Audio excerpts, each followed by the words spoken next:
नमस्कार, city post live में आपका स्वागत है। मैं हूं अनुराग और बता रहे हैं इस वक्त कि क्या कुछ हो रहा है सियासत में। दरअसल चिराग पासवान की पार्टी बार बार टूट रही है इसलिए क्योंकि पहले जेडीयू ने तोड़ा, 208 नेताओं को अपने पाले में कर लिया और आज बीजेपी ने 200 नेताओं को अपने पाले में कर लिया। दरअसल ये पश्चिम चंपारण से खबर आई कि 200 नेता जो हैं वहां के उस जिले के, जिसमें 5 प्रखंडों के अध्यक्ष समेत कई तमाम बड़े नेता भी शामिल हैं जिला स्तर के, वो बीजेपी में शामिल हो गए। तो ये बड़ी खबर आई।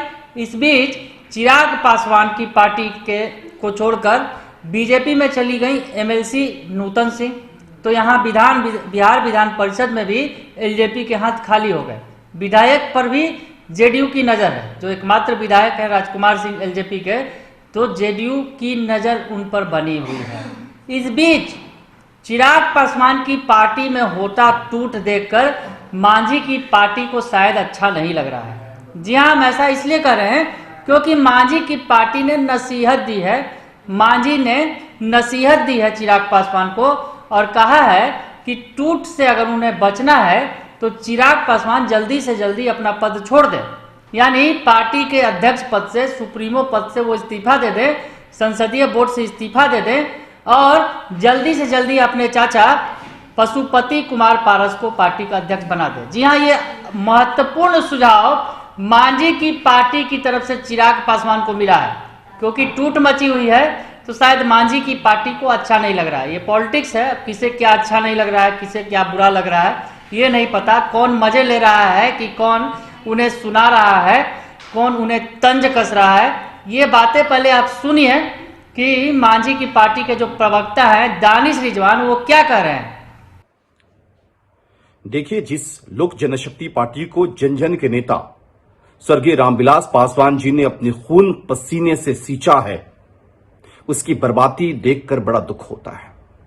मेरा चिराग पासवान जी को मुफ्त में एक सलाह है कि अगर वो चाहते हैं कि रामविलास पासवान जी का सपने का बंगला, सपनों का लोजपा बचा रहे, वो विलुप्त ना हो, तो अविलंब पार्टी के राष्ट्रीय अध्यक्ष और पार्लियामेंट्री बोर्ड के अध्यक्ष से इस्तीफा दें और अपने चाचा लोजपा के सांसद, लोजपा को बनाने वाले पशुपति पारस जी को पार्टी की कमान सौंप दें।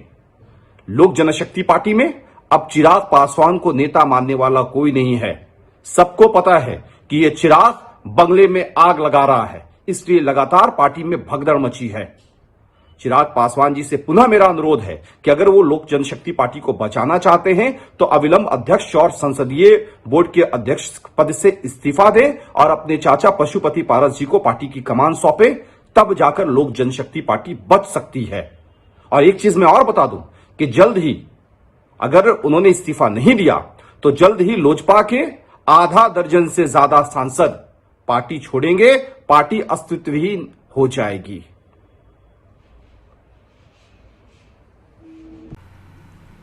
तो सुन लिया आपने कि दानिश रिजवान का क्या कहना है। साफ तौर पर वो कह रहे हैं कि पार्टी में टूट मची है और चिराग पासवान को टूट से बचना है तो जल्दी ही बड़ा एक्शन लेना पड़ेगा। चिराग पासवान को छोड़ना पड़ेगा अध्यक्ष पद, संसदीय बोर्ड के अध्यक्ष पद से भी इस्तीफा देना पड़ेगा, क्योंकि चिराग की पार्टी में अब लोग उन्हें पसंद नहीं कर रहे हैं। साथ ही साथ ये भी सुझाव दे दिया कि अपने चाचा पशुपति कुमार पारस को जल्दी से जल्दी वो पार्टी का अध्यक्ष बना दे तो पार्टी शायद टूटने से बच सकती है, नहीं तो बड़ी टूट हो जाएगी। और साथ ही साथ ये चेतावनी भी दे रही है मांझी की पार्टी, यानी दानिश रिजवान जो प्रवक्ता है, वो कह रहे हैं कि अगर चिराग पासवान अब भी नहीं चेते तो समझ लें कि आने वाले दिनों में उनके जो 5-6 सांसद हैं उनका भी पत्ता साफ होने वाला है। बड़ी बात कह दी है मांझी की पार्टी ने। मांझी की पार्टी ने यानी मजे लिए हैं खूब। चिराग की पार्टी जो टूट रही है, दरअसल चिराग की पार्टी टूट रही है बार बार। आपको बताएं कि चुनाव में किस तरह से तल्खियां बढ़ गई थी नीतीश कुमार के साथ। सीएम नीतीश कुमार को उन्होंने जेल भेजने तक की बात कह दी थी। दरअसल चिराग पासवान जो है वो कह रहे थे कि नीतीश कुमार ने 7 निश्चय में घोटाला किया है और वो बीजेपी और एलजेपी की सरकार बनाएंगे तो नीतीश कुमार को जेल भेज देंगे। उसके बाद से जेडीयू बनाई हुई है और लगातार जेडीयू की नजर चिराग की पार्टी पर है। चिराग की पार्टी के तमाम नेता नेताओं पर नजर है। 208 लोगों को पहले तोड़ दिया गया जेडीयू की तरफ से, उसके बाद आज बीजेपी ने 200 लोगों को तोड़ दिया। तो खैर 200 और 208 का आंकड़ा बड़ी बात नहीं है, पर नजरें दरअसल ये एलजेपी की तरफ से ये कहा गया कि जो 208 लोगों को जेडीयू ने तोड़ा उसमें तो ज्यादातर वैसे लोग हैं जो वार्ड कमिश्नर का चुनाव भी हार गए थे। खैर ये कहा जरूर गया, पर सच्चाई तो ये थी कि उसमें कई बड़े नेता भी शामिल थे जो प्रदेश लेवल के नेता थे, और जिला अध्यक्ष तो की लंबी लिस्ट थी। तो खैर टूट करवा दी जेडीयू ने। विधायक पर भी नजरें बनाए हुए हैं। राजकुमार सिंह जो एकमात्र विधायक है, क्योंकि पिछले दिनों वो नीतीश कुमार से मिलकर आए थे। उसके बाद चंदन सिंह जो हैं सांसद हैं, वो भी मिले थे नीतीश कुमार से। हालांकि उन्होंने साफ तौर पर इंकार कर दिया कि ऐसी कोई बात नहीं है, अपने क्षेत्र की समस्याओं को लेकर गए हैं। पर राजनीति है, राजनीति में बोलते कुछ और है नेता और होता कुछ और है। जुआ पे कुछ और होता है और अंदर मन में कुछ और होता है। ये तमाम बातें हैं। तो खैर चिराग पासवान की पार्टी जिस तरह कदर टूट रही है, क्योंकि पहले जेडीयू ने तोड़ा, अब बीजेपी भी लग गई है। क्योंकि बीजेपी को तो वो अपना समझ कर बैठे थे चिराग पासवान, पर बीजेपी भी उनके बंगले में तोड़फोड़ कर रही है और कई नेताओं को खींच लिया अपने पाले में। आज ही खींचा है। उसके पहले नूतन सिंह जो हैं वो चली गई बीजेपी के साथ, एकमात्र एमएलसी थी एलजेपी की तरफ से और वो भी चली गई। उनका जाना लाजमी भी था, क्योंकि उनके पति जो हैं बिहार सरकार के मंत्री हैं और बीजेपी के नेता हैं नीरज सिंह बबलू। तो खैर वो चली गई और उस पर चिराग पासवान ने बयान भी दिया कि वो हमारी छोटी बहन की तरह है, उनका अलग मामला है।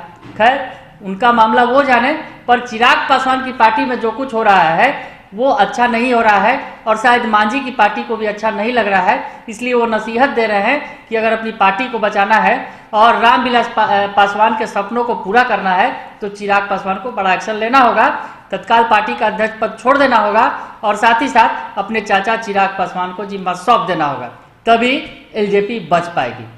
अगर आपको ये खबर अच्छी लगे तो इसे जरूर लाइक करें, सब्सक्राइब करें और शेयर करना ना भूलें। धन्यवाद।